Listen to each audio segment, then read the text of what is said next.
to a new episode of Mountain Blade Warband. I haven't actually done this for a very long time. If you actually watch a lot of my videos for Mountain Blade Warband, I haven't actually done one for a very long time. I just haven't really had a chance. There's a lot of effort that goes into these videos for Mountain Blade Warband. And so I am actually back, and I know that you loyal Mountain Blade Warband supporters out there, you watch your videos religiously, and I just really would like you guys to subscribe to this channel, subscribe and like these videos, and I will actually make effort more to actually create more of these type of gameplays and how-tos on Mountain Blade Warband, and I will do them. I know you guys are very loyal supporters. There's not loads of people who know about this game. This game is quite unique, it's brilliant, and I really would love you guys to help out my channel, help out me. Subscribe to this channel, like the videos, watch them as much as you want, and I will continue to bring them out. But as this title says, this is how to make money in Mountain Blade Warband. So I'll just get this to keep going, because I know last episode we were about to actually attack Utskal. Last episode was about how to become king and how to become lords and stuff like that has been done before. So we're just waiting for this actually attack on the city, because there's a lot of us here in this war party. So, like I did last time, how to make money. The basics of this game for making money is literally a case of let's approach this siege, join the next assault. It's a case of looting. If you the very basics, we'll break this down into two different ones. Basic is looting. Looting after battles like this. That gives you different armors, weapons, everything like that to use to sell. Sell them at your local cities. That'll get you a bit. Taking captives from these battles, taking them to cities, to the bars. Finding the right person, a ransom broker to sell them, will get you a bit of money. Not loads, but it'll get you something. Also, if you're feeling that you don't really want to associate yourself with too many kingdoms, or you're not bothered about relations, one of the best things to do is actually raid villages. Raid villages, raid castles, take lands. Raiding villages will have decent loot in them. If these villages haven't been touched for a long time, they will have a lot of good stuff like silk, salt, everything like that. This stuff sold at major cities is very valuable, incredibly valuable. So they are really good for taking on. But if you're still quite early in the game, just the basic stuff of fulfilling tasks given to you by like the guys in the cities, guys in the villages. There's little tasks that you can do to help them villages out. They will pay you some of these. Lords will have tasks. If you're not a lord yet and you're literally just trying to be friendly with a kingdom, be a vassal for them, doing tasks for lords, they will pay you. If you take a letter to someone, you find someone, you do something for a lord that gives you a little side quest, you'll get paid for this. It won't be loads, but you'll get paid. So that's another one of the basics. Once again, if you don't really care about relationships with kingdoms or lords, attacking caravans that belong to kingdoms, usually decent ones will carry quite a lot of good stuff that you can try and sell at major cities again. It's the same thing with villages. Attacking these will put down your relationship with that lord who owns that village and the kingdom themselves, but will actually give you quite a lot of good stuff that you can sell, a lot of valuable stuff that you can sell at the major cities. That will put a lot of money in your pocket. That is one good thing to come out of it. However, like I said, them two things, if you want to play the long game, it's not going to be good for you doing that. Your relationships with kingdoms will decrease, with lords who own these properties will decrease heavily. attacking villages, attacking caravans is an act of war. Your own lords that are in your kingdom may despise you for it. Some will like it because some of them are warmongers and they want wars with everyone. Attacking these villages gives excuse for that kingdom to attack you guys. Gives you attack to attack them. It's just a vicious circle. So that is one way. But not only just playing like the game as in attacking people, getting loot and stuff is one way of getting money. Another way is actually how to actually keep your money, how to keep your costs down. Because if you're by yourself, you can't do much.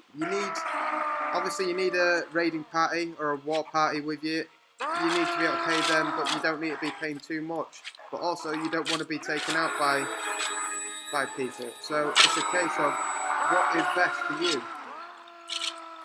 So one of the best things for this is keeping party costs down. Have a small party. Have a smaller party. But let's see how many people left. Allies. Ooh, we killed quite a few. Keep your party small. That is one thing. But increase the skill asset of for cutting the wage cost. Each person will have a. It's down here. Leadership. For every leadership point, your troop wages cut by 5%. Also increasing your trade, but also meaning that you won't get as many penalties when you sell stuff. Prisoner management, increase that so you can take more captives. Stuff like that will keep costs down or increase costs when you're selling stuff. So all them little things help. Increasing the skill for looting, party skill, increases the amount of loot obtained by 10% per skill. Stuff like that really help. Especially when you get into later game where you're against better armies and everything like that, and people will drop, especially like attacking cities and stuff like this. There will be better loot, there'll be better arms, better weapons that you can sell on. That is brilliant. So that is one like major thing to keep your costs down. Like especially if you keep your troop levels down, keep them small. However, you know, make sure that you upgrade them to a decent level. You don't want to be roaming around with a load of militia just for the hell of it. Increase your inventory slot as well. That way you can take more loot. But also another cheeky way is when you attack like caravans or villages, stuff like that. One of the greatest things to do is if they give you a chance to take food, that's how you can get some free food here. As if you actually swap out the food that you could get from there. Swap out the food, so then it means you don't have to keep on paying for food. So then that is literally one way of keeping costs at the minimum. By buying food, not buying the food from the enemy. Keep swapping the food out. It really helps. And really helpful.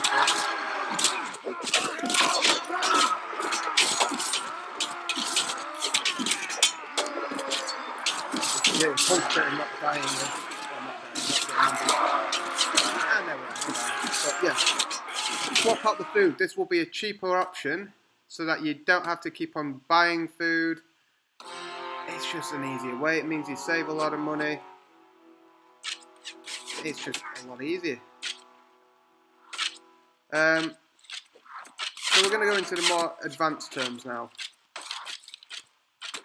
So the more advanced way is when you become an actual lord. Ouch, I'm getting hit here. I need to save my health. Yeah, so when you become an actual lord, your king will grant you villages. No doubt, they will grant you villages. These villages will give you money. If you're king actually gives you a castle. If you take a castle and you request it, that castle will give you even more money than a village would. Also, it will then mean that you can actually chuck a load of your troops into that castle to keep it, and that will cut wage costs because that castle will practically pay for them troops there. You can use that as kind of like a base for your troops. But on this at the same time, like these castles or villages, or even if you get a city because you've proven yourself you're a valuable asset to your kingdom. If you get that city, you need to invest in these cities. These cities, investing in the cities will mean that you can actually, like, for castles and cities, you invest in like the dungeons, means you can take more captives because literally other lords will drop off captives that you can actually sell. In increasing like the dungeon capacity, you can obviously that castle will take more, and then when you visit, you can take more. You can take more out to go and sell, ransom them off. But on the flip side of also like the ransoming business, if you need to ransom someone, do it quickly. Make sure you visit these castles and whatnot quite quickly, because troops of a certain kingdom will only be in there so long as you're at war. If you're at war, they will be traded off. When you're not at war with that kingdom, they will literally be let go as like a peace resolution type thing. They'll be let go, and you will lose the chance to sell them. When it comes to captives, also make sure that you go for the heavily upgraded captive. Use them as a priority to sell, or even when you're at the battlefield, take them as a priority over other rubbish captives. Otherwise, you're not going to be making money. That is one way to make a lot of money. So yeah, make sure that you invest in these villages and cities and whatnot, and they will return that money because they pay rent to you. But also the case is with the villages that you need to actually look after them villages. Make sure they don't get raided a lot, because if they get raided, it takes a certain amount of time for them to kind of recover to be able to finally pay you. But also at the same time, that village will take a long time for it to kind of build up again, to be valuable again. It'll literally be barren until it's not been attacked for a long time, so it recovers. That is really one thing. If you invest in your properties, it comes back to help you out as well. So that is one good thing. Like I said, castles and stuff can keep hostages, so make sure that you keep visiting them. Make sure that they can take as much capacity as possible. Also, on the hostage situation, you can actually take hostage lords. Taking hostage lords is a good thing. Yes, it will annoy that lord because you haven't released them. But literally, the right type of lord will pay out a lot of money, because the fact that if they are worth something to their kingdom, they're worth more. Such as like kings. You can literally, if someone gives you a ransom amount, you can, if you think that's too little, you can tell them to bugger off pretty much. Tell them bugger off and give us pretty much wait out for more. However, the same problem does occur. If peace then comes with that kingdom that lord belongs to, unfortunately, that will be lost. That person will be let go. So that is one thing. So be careful on that one. Don't hold on to someone too long. Kings are worth more, obviously, but obviously the downside is the relation aspect. Especially if the same point is like if you attack certain villages or caravans, you're going to annoy that lord who they belong to. So that is one thing that you really need to kind of like concentrate on. If you raid a village, make sure it's not a village you're going to recruit from in the future when peace is broken out. Make sure it's one that is far away, you're not going to recruit from, you're not going to do anything with. It's literally just there, out the way, you're going to raid it because, you just want to. But also, at the same time, if you go for one, low health again. If you go for villages that haven't been touched for a long time, they're even worth more because they have more loot. They have better loot that you can sell, and you can sell these loot at literally the cities. better, like I said before, better opponents, better loot. You can also... Oh, I got taken out there. That's rubbish. Shield was up, but okay. Yeah, we'll go for the next one.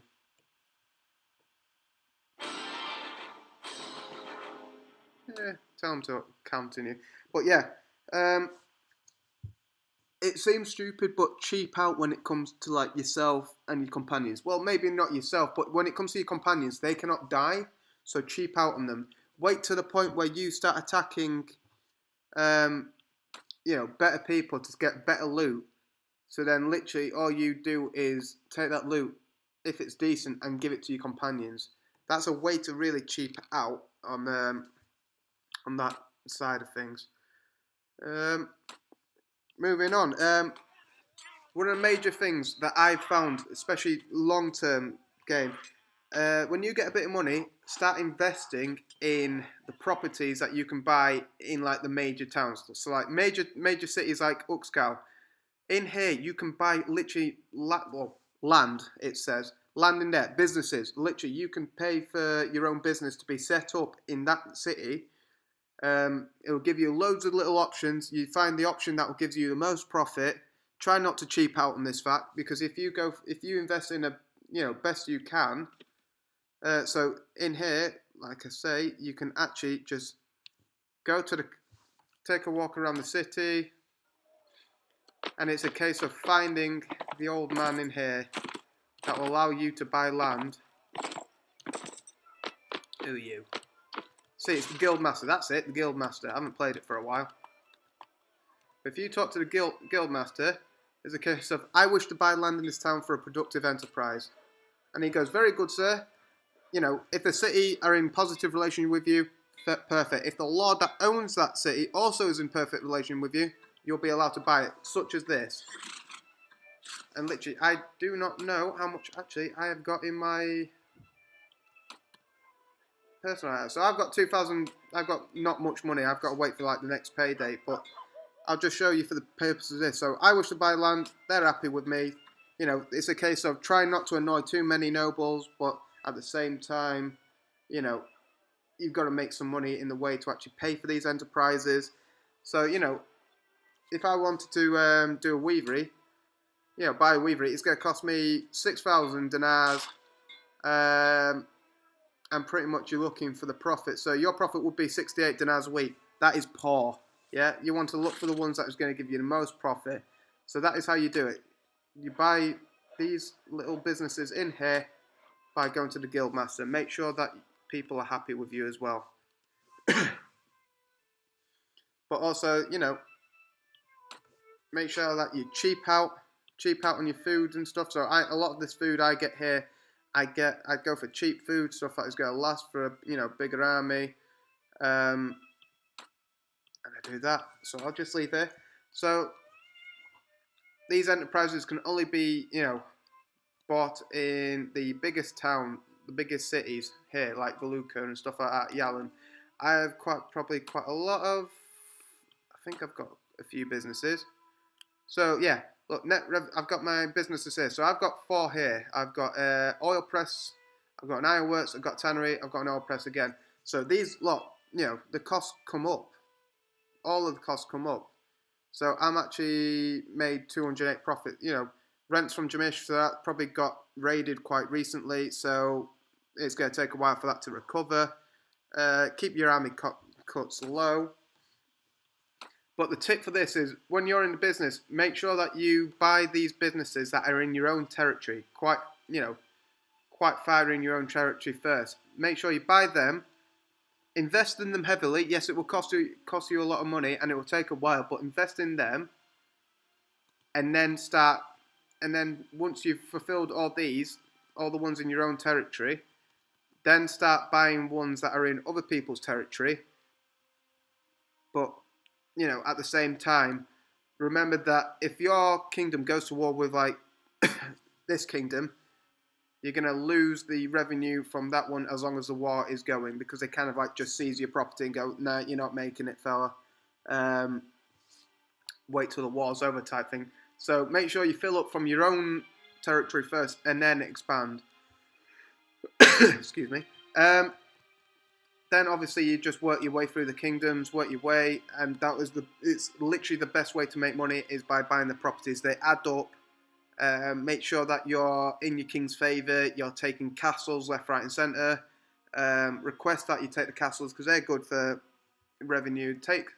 If you get to a point where you've got big enough party to take on like a city by yourself or a castle by yourself, take the city, take the castle. Ask for it to be given to you. Most likely it will be because you've earned it. Depending on how big you're trying to get, like your renown size, they most likely will give it to you. These will make you the most profit as well. Pretty much give you the most profit, be the best thing for you. And I wonder where these guys are all going this way. Who are you? All travelling to where your castle, are you? No, you're travelling to Volucha. I got any quests right now? Follow Count Reland's army. Oh God almighty. So where are you, Reland? I'll just do this as well. Oh, Reland's army's there. So I think I took quite a lot of heavy losses in the end. But I've got 10 captives that I can sell. But yeah, just to summarise this. Little, hello, King of Agas have not responded to the Kingdom of Rodok's provocations. And pretty much if you've attacked a caravan or a village of there or a lord, this is usually the type of message if that kingdom doesn't feel like it's at a point where it can actually attack back. So just to summarise, another one. Just to summarise quite quickly, like the short game for making money is be cheap, small party but effective party, do your raids, but remember it will affect your relationships with lords and kingdoms, everything like that. Sell the items, capturing people, make sure that you ransom well, that you make sure that you get rid of the captives quite quickly if they belong to a kingdom. The better the troop, the more that it will cost for a ransom, so that's good for that.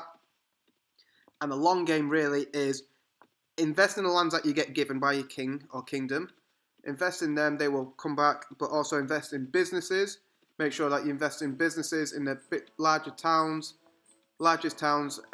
Make sure you do it in your friendly territories first, and you make sure that you protect them territories, and then start building them into other territories and doing it that way. That will provide you with the most money, and then you'll get to a point where literally you have tons of your army in all your castles, all your cities, and pretty much them cities pay for the wage costs, and literally all the extra businesses are all just profit. Literally, when you get to that point, and you just be rolling in the money, but also doing the raids, getting all the good goods like your silk, everything like that I mentioned before, your butter, your salt, everything. It's all brilliant that you can sell at the marketplaces. Make sure that you go from market to market, because going to one place will dry up all the market as well. So that is the guide really how to make money in this game. If you did like this video and you found it very helpful, please leave a like, leave a subscription. I'll pause it there as well. Leave a like, leave a subscription. Gameplay hasn't been too great today, but I'll be getting back into it. This is the first time I played this game for a long time. So bear with me. We'll probably do more stuff. I will do some more how to do videos as well. More gameplay on this. If you really enjoyed it, like I said, please subscribe to me. I'll make a community that is dedicated to you guys that love Mount and Blade Warband. I'll progress with my playlists. You know, scratch my back, I scratch yours type thing. It's been a pleasure to do this video again. Hope you found it very informative and helpful for you. And thank you very much for watching. And I'll see you later on.